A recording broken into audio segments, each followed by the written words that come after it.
महाराष्ट्र नवनिर्माण सेनेचे कोल्हापूर लोकसभा मतदारसंघाचे संघटक बाळा शेडगे कोल्हापूर लोकसभा मतदारसंघ आणि शहर जिल्हा कार्यकारिणी निवडीसाठी कोल्हापूर दौऱ्यावर आले होते. कार्यकारिणी निवडीनंतर त्यांनी माध्यमांशी संवाद साधला.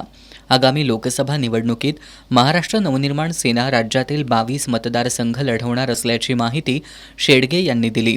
कोल्हापूर लोकसभा मतदारसंघात मनसे उमेदवार उभा करणार असून हा आयात उमेदवार निश्चित नसेल असंही त्यांनी स्पष्ट केलंय.